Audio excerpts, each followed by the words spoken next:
Y'all, I cannot believe it's the end of November already. Welcome, welcome, welcome, welcome to another episode of The Great Unbecoming and to the final episode of Season 1 of The Great Unbecoming. I am so excited to introduce you to my guest. It's someone that I've known since I started my business. He has his own podcast. He's written 2 books now. We're going to get into him in a second and his new book as well. And I'm just so excited to end the season this way.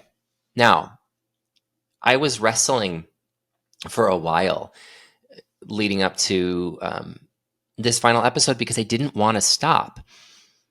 And so I kind of held hard onto this belief that I can't stop. I started something, I can't stop, as if people don't take breaks from podcasts, which they clearly do, which, by the way, if you don't know, podcasting is a lot of work, and I do it all myself with my guests, of course. But I was hitting a wall in my business. Most of you know this. I am a life coach. I work with gay men. I help gay men free themselves from church shame. I have a 10-week program called the Shame-Free Gay Life Program, and I have a year-long program called the Shame-Free Leadership Program. And I was sort of hitting this wall in both programs, and I couldn't really break through, and I felt incredibly tired. And I was sort of ignoring my advisors and my business coaches, because everyone needs a coach or multiple. And I didn't really want to listen to them, but what they all told me was that I was doing too much. I was doing too much. And so finally, I took their advice and I decided to kind of put a pause on the podcast. And so this episode, I'm actually I just recorded it now, and it's like, I don't know, the second week of November. What is it? Currently, as I'm recording, both the intro and the podcast you're about to hear is on November 10th. And it's coming out, well, you already know this, but at the end of November, because you're listening to it already. But I will say that for the last 6 podcasts, I had recorded them months ago. I was really, really ahead of the schedule. And so I've been taking a break from the podcast, except for this one, for a couple of months, honestly. And they were just kind of ready and just, scheduled to come out one a week. And in releasing this and in taking the podcast off of my shoulders for a little while, my goodness, my business has almost doubled. I am tweaking things. I'm making both programs just more efficient. And it's working. And I just needed to move through that discomfort. And I recognized in doing so that there is a difference between being busy and being productive. Brené Brown talks about this in The Gifts of Imperfection, that busyness is sort of this social status. How often do you or someone you know say, how are you? I'm busy. It doesn't really tell you much about that person. So that's kind of this rat race that I've been on of just doing too much. And so I finally put faith in the people that I was paying, the professionals, and I decided to pause the podcast for a little while. And in the last couple of months, it was such a good thing for me to do. And in doing so, it invited me to ask questions like, why am I feeling uncomfortable about saying no to something?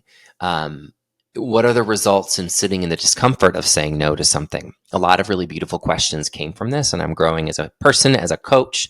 And it's really interesting because that's a lot of what my conversation with Matthias Roberts is about today.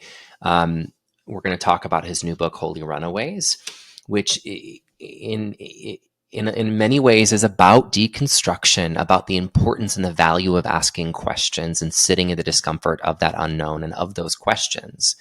And so that's kind of my own exploration with saying no to more things lately. No has been such an important word in my vocabulary lately. Uncomfortable, yes. Valuable, undoubtedly. And so, just so you guys know, this is the last episode of season 1. I don't know when I'm going to come back. So I've enjoyed having a couple months off. Of course, I'm preparing and editing this last episode. And I'm going to take a couple months off. Maybe I'll come back in January. Maybe I'll come back after. I don't know. And I'm okay with that. it's kind of like a breath of fresh air, which also Matthias talks about. Sitting in his unknown oftentimes feels like a relief. Not to give too much away from that conversation. I'm just still in awe of how it went. It was great. You're going to hear it in a minute. So this is the journey I'm on, and it's been wonderful. And also, this podcast has been wonderful. Thank you for your support. Thank you to those of you who reach out to me after something, touches you. It means a lot for me to hear from you. So I hope you enjoy this and gain something from this conversation. And we will see you whenever the time is right in season 2. Now, if you need anything from me, you can email me at eric@lifecoachingbyfeltus.com. You can go on my Instagram, Eric Feltus. I'll put those in the show notes as well. You can always go to lifecoachingbyfeltus.com, my website, for information too. If you want any information on my 10-week program, or if you just want to talk or tell me how you felt about this or previous episodes, don't hesitate to reach out because it really does mean a lot to me. Without further ado, here's my conversation with the one and only Matthias Roberts. Hello, my friends. Eric Feltus here, life coach, speaker, actor, and host of The Great Unbecoming. This is a show about stories of unlearning. What did you let go of in order to become the person you are today? And what did you gain and learn as well? This is a show about letting go of stories that no longer serve us and stepping into our own authenticity. It's about unbecoming what society says you should be and remembering who you are and who you are meant to be. So sit back, relax, and welcome to The Great Unbecoming. A couple minutes before I started recording this podcast, I saw a hummingbird outside my window, which some of you might know, but the hummingbird is a part of my logo in Life Coaching by Feltus. And this is what I call, a client gave me this, these words. I'd never heard this before, this client, but he says that that's my sacred echo. And I love that phrase. And it's the moment where I feel God is speaking to me. It's the language that God uses to speak with me. It started shortly after my grandfather passed away. He was such an animal person. He always reminded me of I grew up Catholic. He always reminded me of Saint Francis, and his name was Francis. So that makes sense.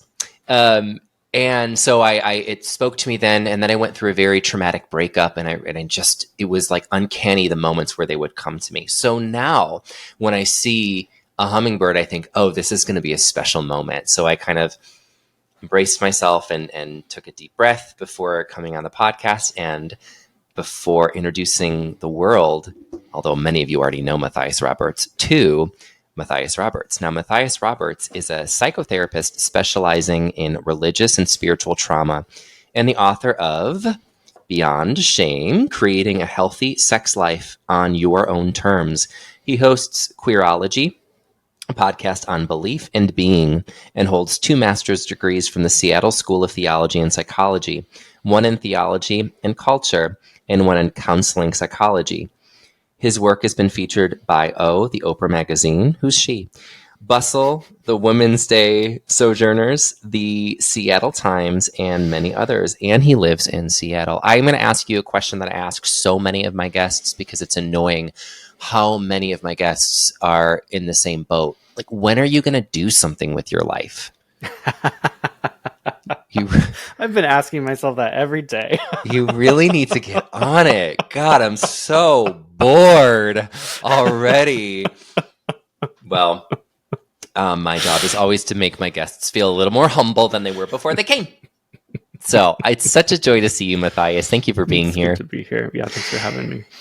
Matthias and I don't remember how I met you, but I was such a huge fan of your podcast and of Beyond Shame. And I use Beyond Shame often with my clients, coming from the perspective of a man who very much understands at least his own perception of the intersectionality of faith and queerness or homosexuality. From that perspective and your professional background, to write about shame, this belief that we are broken, bad, not enough, the fear of connection, and how that relates to sex, is, the deeper I do this work, the more I realize how much more and more and more work I need to do, because self-help is infinite, self-love and exploration is infinite. And so I'm constantly referring to this book for my clients and also for myself.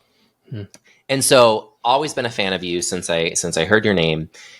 And then to receive Holy Runaways, Rediscovering Faith After Being Burned by Religion. I'm going to say that again because it's important. Title is Holy Runaways, Rediscovering Faith After Being Burned by Religion. And y'all, if you're listening on YouTube, like, look at how pretty this book is. It's so beautiful.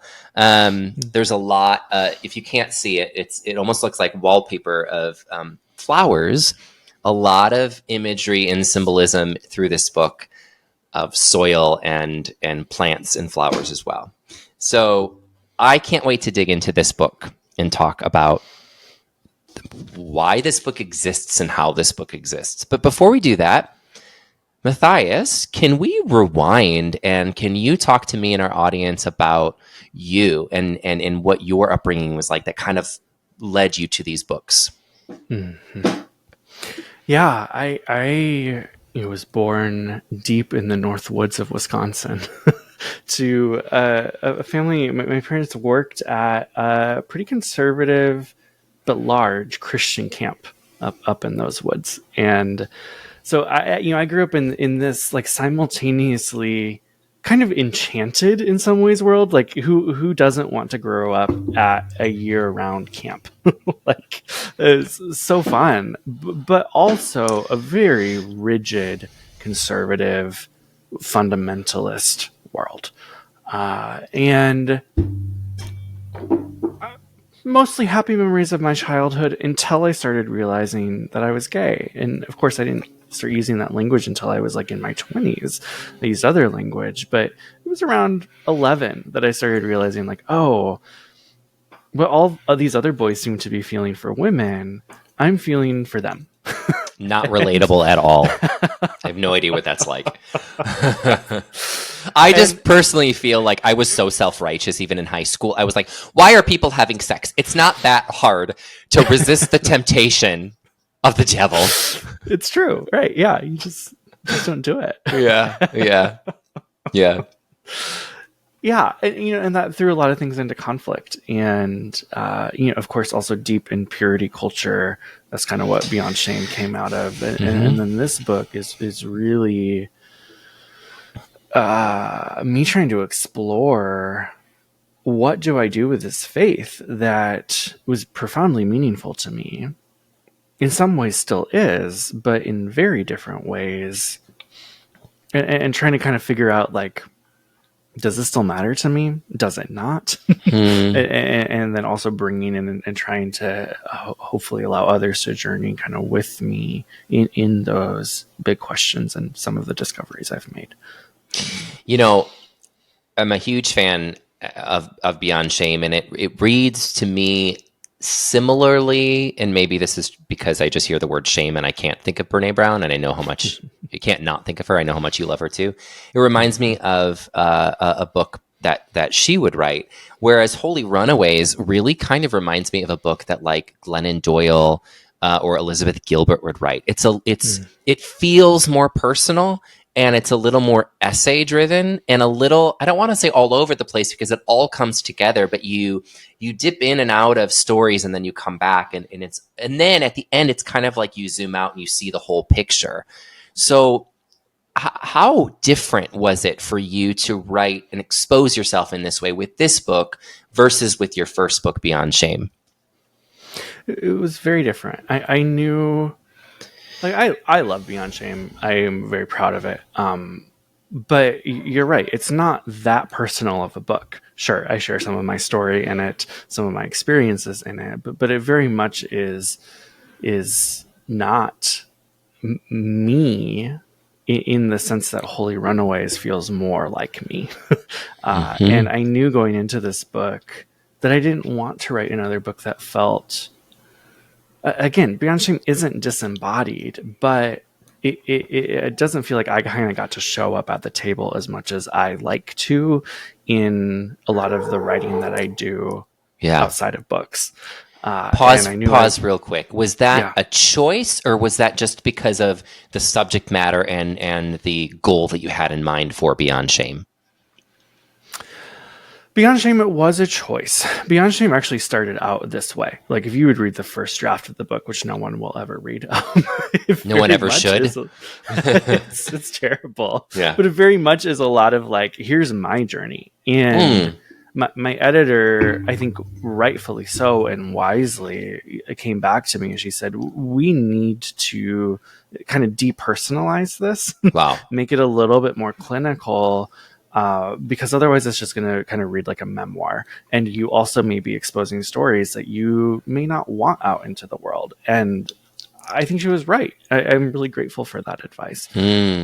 So you had written more personal stories before. That was your go-to. Okay. Mm-hmm. Okay. Yeah. What was that like for you in that book to kind of take yourself out of it a little bit? I mean, was it precious? Was it hard to do that? It wasn't hard because I saw the wisdom in it. Okay. Yeah, it I think there was maybe some, I don't even know if disappointment is the right word, but some sense of loss that went along with it. Yeah. But I could see how the book was becoming stronger in the midst of it. And that felt worth it. I feel like grief is a writer's best friend. you're constantly letting go. Now, as in true Eric fashion, I did rudely interrupt you as you were explaining the process of Beyond Shame. But when Holy Runaways came up, like after the success of Beyond Shame, talk to me about what drove you to even begin starting writing Holy Runaways. I had so many questions. I think Beyond Shame is so sexuality specific, although I do a little bit of work around faith, open up some conversations in that book. But I personally was working through, what do I even believe anymore?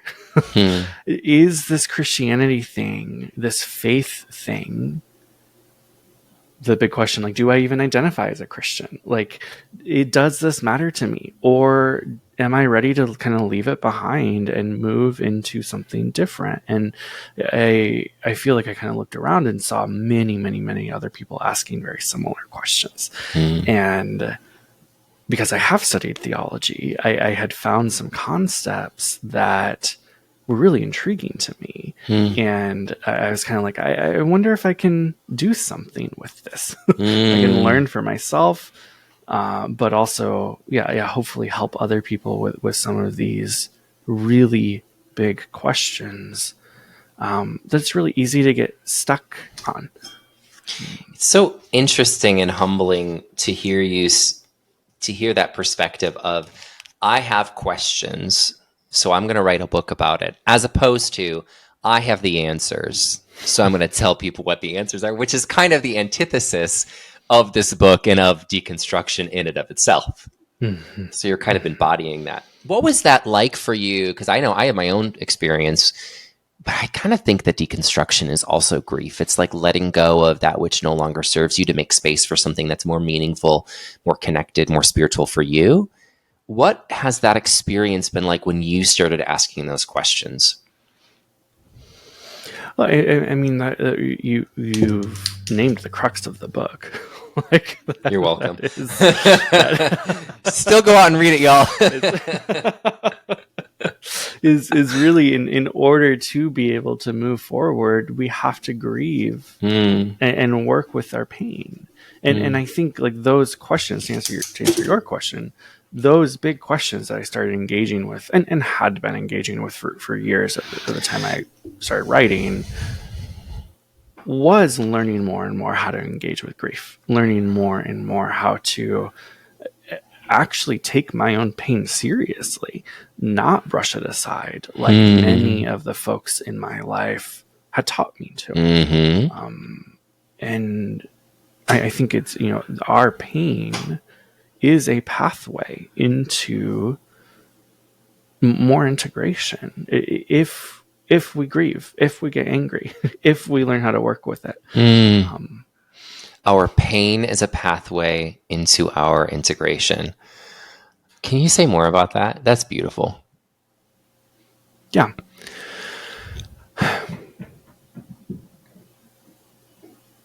I think it's a human response to avoid pain, or to harden up when we feel pain, or to do whatever we can to kind of get away from that source of pain. Yeah. Normal, natural thing to do. Sure.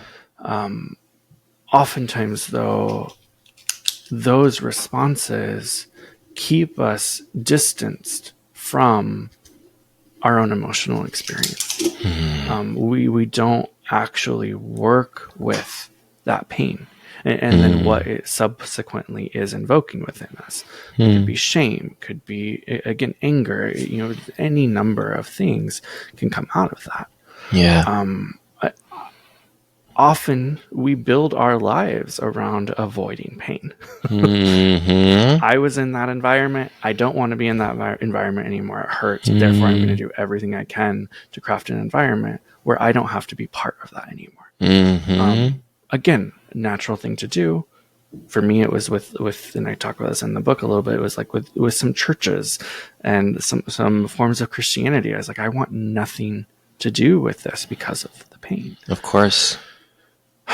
When we do that, though, it starts to split off those parts of us that do experience that pain. And so when I say pain as a pathway towards integration, the big question is, are we going to bring those hurt parts of us back into community, both with ourselves internally, but also in community of other people? Because both of those go hand in hand. I don't think one can necessarily be done without the other. But it's that movement, instead of pushing away, avoiding, bringing in integration. Yeah. So well said. And it's impossible for me not to reflect on my own life and where I am in my life. And one thing that I'm working on, a phrase that my therapist, coming from a life coach, I'm not a therapist, but what my therapist is working with me on is this idea of distance regulation. I will say that there's a lot of things I need to work on. One thing I'm very good at, I think, is when I hear something, when I note something, I pick up on it very quickly, but you don't know what you don't know. And so because I'm hearing, distance regulation is sort of this idea of, it's pretty self-explanatory, of regulating the distance between you and maybe something that brings you pain, right? And so I don't want to get into something like avoidant attachment without being an expert in that field, but it's sort of that idea in a little bit, in a way. And that's sort of what I see in my own life. I will distance myself, and it's sort of easy to throw the baby out with the bathwater, in order to avoid that pain, versus bringing your awareness into the pain with what I always talk to my clients about, which is compassionate curiosity. I'm curious to find out why this is bringing me pain. I'm curious to figure out what this is about, as opposed to, I don't want to feel this anymore. I always tell my clients that fear prevents you from burning your hand on the stove more than once. Great. However, fear also then prevents us from cooking. And so when we walk away from something completely, what are we missing out on? So I think that you handle it with such grace, and talk about compassionate curiosity for yourself. That's found in this book. I'm wondering if it would be okay with you if I read a couple of pages from your book. Is that okay? Yeah, please do. Something that I did not come up with this metaphor, this image, but oftentimes people will say that deconstruction is similar to like finding a snag in a sweater. And once you start unraveling, you can't really stop until it's like all done. And then you can put together a new piece of clothing if you want. But I say that leading up to the chapter I'm going to read, because, it's sort of like, if this is true, what else is true? So if you start to question one piece of your religious upbringing, or one, and this doesn't even all have to be about religion, it could be about questioning any belief. I think that there's a reason, bringing it back to Christianity, that Jesus asks hundreds and hundreds and hundreds of questions in the Bible and only answers 8 questions in the Bible. Jesus loves curiosity. Jesus, and I'm speaking from the perspective of a teacher, right? He was an unbelievable teacher that inspired us to live into our curiosity. Somehow we lost that along the way, and we have been taught that faith is certainty, which is, again, the antithesis, in my opinion, of faith. So you ask a lot of questions in this book, and literally, it's funny I just said that because this, well, I'm not even going to give it away, but this little chapter ends with a question, which is also kind of so unsatisfying, Matthias, but it is what it is. So I picked this chapter. By the way, I told Matthias I asked him already, kind of showing you guys behind the curtain. I already asked him if I could read a chapter. That was called acting when I just asked him again, and he answered appropriately. If he said no, I'd be very confused. But you should see my book leading up to this. I have earmarked probably 30 or 40 tiny chapters to read. I can't read the whole thing unless you want to hire me to be your voiceover actor for your book. We can re-record it. Yeah, sure. No, of course. It's really all about me, Matthias. Right, yeah. I'm glad that you see the truth. Okay. But I picked this chapter called Desire because desire is something that we talk a lot about in the Shame-Free Gay Life program. And I think it's because literally one of the first comfort-crushing challenges that my men do, and this is a Buddhist practice, is they write down 101 things that they want to do, be, and or have. And it's not about what they write down, but it's very revealing. A lot of times people won't write things down, and I find out later it's because they think, well, it'll never happen, so I'm not even going to allow myself to desire it. A lot of people feel very uncomfortable at this process. I always say I think it goes back to our childhood. We are punished for, desiring boys. We are punished when we feel curious in the underwear aisle at Target. We are punished when we would rather play with a Barbie than a truck, right? So we are taught at a young age and conditioned that desiring is not okay. And that, thus brings in the shame. So this chapter is called Desire. Matthias writes, by the time I was 24, I wasn't regulating myself by feeling fundamentally broken anymore. But I was still suspicious of myself. I was running away, but not fast enough to outpace the lingering tendrils of shame. All I had taken for granted about my faith up until that point was being shaken as I sat in classes and had conversations in the halls of the Seattle school. The head of the theology department, Dr. Shell Stearns, often pulled out her beloved violin, which she called Danny, to accompany her lectures. So cool. One day, she began with an exclamation. And she says, today we're talking about Augustine, desire, and music. Rowan Williams, in his book, The Wound of Knowledge, talks about Augustine in such a way that desire is the very thing that leads us into God, and that the spiritual life is, in some ways, asking the question, what do we do with unmet desire? How do we actually live with unmet desire in our lives? How do we identify desire and how it's awoken in us? And how do we deal with unmet desire that then meets us in the process of our desires awakening? End quote. Matthias goes on to say, she taught in a circular way that kept me dizzy, each point punctuated by her playing on her violin. It's just such a cool image. She invited us to feel theology, feel desire, feel the movement of energy that happens in a room whenever music is played. This was a vastly different way of understanding God than I had ever encountered, an approach that didn't seem to be pressing on my wounds, but instead sparked my imagination. I turned her ideas over in my head. Desire might be the very thing that leads us into God? What could that mean? Desire was something to be saved from, scrubbed clean from, wasn't it? Desire led us completely away from God and into sin. In the world, desire always meant something sexual. It was a code.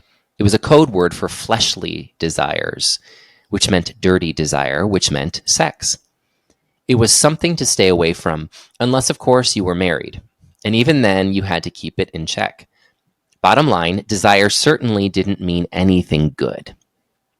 The only way desire could be good was if we paired it with God, godly desire. That was the good kind of desire. Humans were incapable of good desire on our own. We had to have God's help. And even with God on board, our desire was dubious unless we could back it up with scripture reference or two, or 7. I posed a question to Shell in the hallway one day after her lecture on desire. When you say desire can lead us into God, you don't mean sexual desire, right? I saw the same smile I had seen on Dr. Parker's face. Why wouldn't I? Sexual desire is a form of desire, isn't it? I quickly nodded and walked away. I had to sit with that answer for a while. Eventually, I realized that instead of meaning wanting a bad thing, Shell defined desire as more akin to the simple word want. For example, I desire that ice cream is the same as I want that ice cream. The word want doesn't quite capture the full meaning of desire because it's a little bit too glib, a bit too on the surface. Desire is fuller, more complete, deeper than want. It's something that flows out of who we are as people, our human natures. What I struggled to understand was that for most of the professors at the Seattle school, desire was fundamentally seen as good precisely because it's a part of what makes us human. I need to read that again, not just because I messed it up, but because it's a good sentence.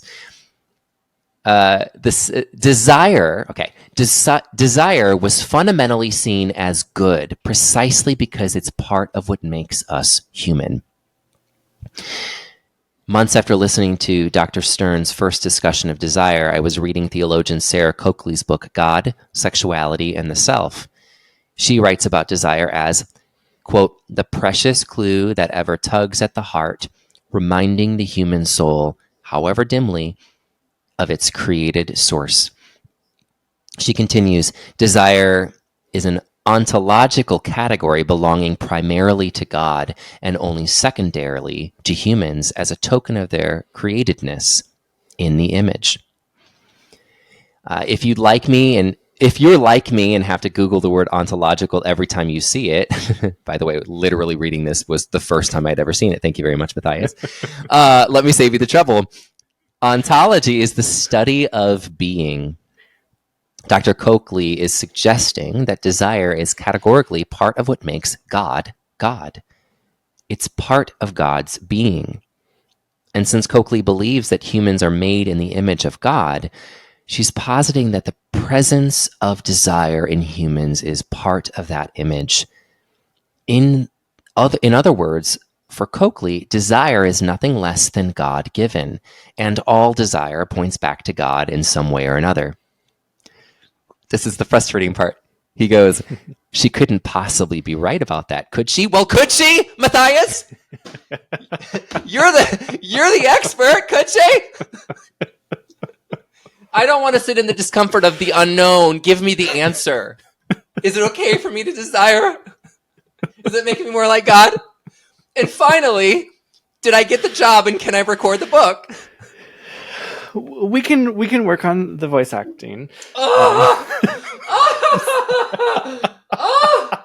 No, you did great. I had to pause when I was doing the audiobook like every third word. So that was fantastic. I only had to pause every 7 words. Yeah, you did great. I'll read your next one. Yeah, I mean that is the big question. Is Dr. Coakley, is Dr. Stern, Shalee correct? Like in this understanding of desire, if it is an ontological category of what makes God God, God being one who desires, desire being a divine attribute. I mean, Coakley's arguing that part of what being made in the image of God is the ability to desire. And therefore we have this divine part of us, which is desire. And so she's arguing, and what Dr. Stern's, kind of unpacked for the rest of that semester, that term, was no matter what, all desire, no matter what you're desiring, even if it is something that we would call horrible, evil, even that there is always a spark of the divine in it, that it can always point us back towards the Creator. And that was a really hard concept for me to wrap my mind around. I think it still is in some ways. Sure. But to answer your question, I think she is right. Yeah. Yeah. I think desire is fundamentally a beautiful thing, because it leads us into, or can, at least has the potential to lead us into profound beauty. Can I make a connection between this and my previous statement about distance regulation? I have a lot of shame around my own, I don't know if coping mechanisms is the right word, but for lack of a better word, I'm going to use the words coping mechanism. So my therapist is amazing. And when he presented this idea of distance regulation to me, he didn't just say, Eric, I think that you might be experiencing some distance regulation here. He said, Eric, something to the effect of, Eric, there's something that I want to share with you. I think, and I think it's a really beautiful thing. I've recognized there's been some times where I've seen, he asked if I knew what distance regulation is. There's some times where I see you, attempting to protect yourself through what I call distance regulation. And that's a really beautiful thing. And so the way he described it to me, otherwise I would have been like, oh, how do we fix it? What's wrong with me? I have this, sort of, for lack of a better word, avoidant attachment. Something must be wrong with me. I must be broken. How do I fix this? But instead, in the way it was presented to me, made me realize, oh, that is a beautiful thing. I care so fiercely about myself, and I am attempting to protect myself. And in this moment, I am doing the best I can with the tools I have in order to protect myself. And so when I bring upon the companion of compassionate curiosity, and this was literally a week and a half ago, the last week, I'm like, oh, I noticed that. I noticed I'm regulating how quickly I text this person back because I don't want to be hurt. I'm recognizing that listen, time changes always bring up some depressive thoughts for me. So I was literally crying with a friend over the weekend, and I sort of walked away from her, and I had a conversation with her about distance regulation. And she goes, no, you're coming here. And she hugged me and she wouldn't let me go. We have a relationship where she can do that. And I was like, oh, I noted that. But I noted that I walked away as a way of trying to preserve maybe, I don't know, my pride. I don't know what it was, but I feel like that is very godly. That's coming from a place of love. Anger is a very oftentimes shame-filled emotion, but it can be a very compassionate emotion because it shows us how fiercely we love and how fiercely we care about ourselves and those around us. So I really love your reframe around desire, giving us permission to explore with compassionate curiosity what we desire. How has that changed your perception of what you desire, Matthias? I think it's allowed me to, one, in some ways, pay more attention to my desire. Like I think the way I had been taught about desire, it was something to not pay attention to. It was something to ignore, avoid at all costs. Yeah. And so by viewing desire as this good, beautiful thing, it has allowed me to tune into that more. What do I want? What am I desiring right now? That doesn't mean that I'm off pursuing all things that I desire. Right. But it allows me to at least acknowledge it and be like, oh, this is what I really want. And then I can ask, do I actually want it? Do I not want it? What we can get into kind of the messiness of it in a way that feels a lot more, to use your language, compassionate than the alternative. Beautiful.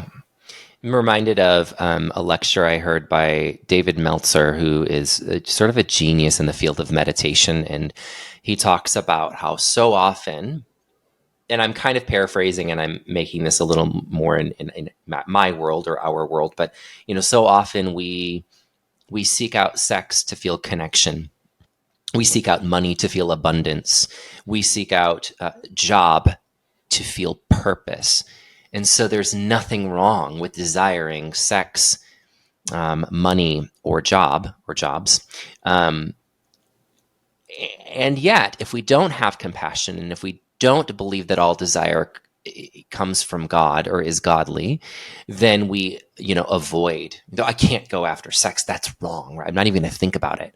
And we're sort of missing an opportunity to fall deeper in love with ourselves, as opposed to through that compassionate curiosity, allowing yourself to desire those things, recognizing, oh, maybe it's not sex that I want. Maybe I want connection, right? Maybe it's not the money I want. Maybe I want this feeling of security and safety and abundance. Maybe I want purpose.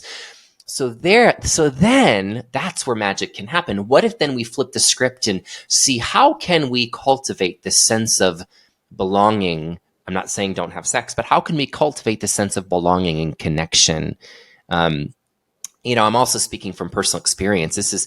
I'm trying in my life right now to cultivate more connection, Matthias, and more community.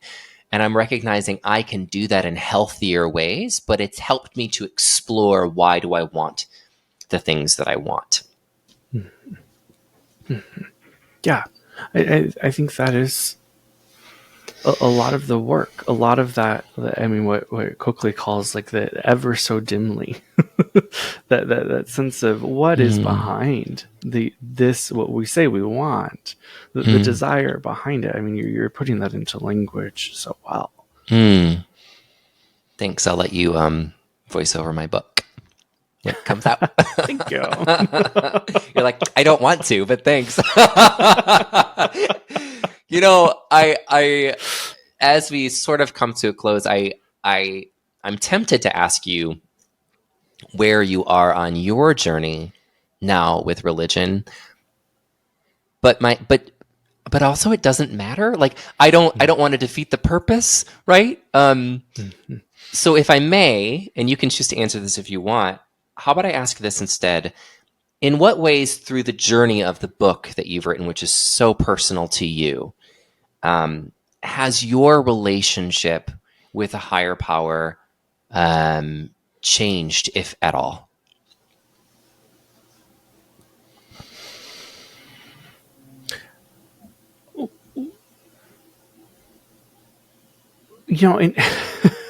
It's interesting. In some ways, I feel like it has gotten deeper, become more deep. And in other ways, less consequential, I think. Like it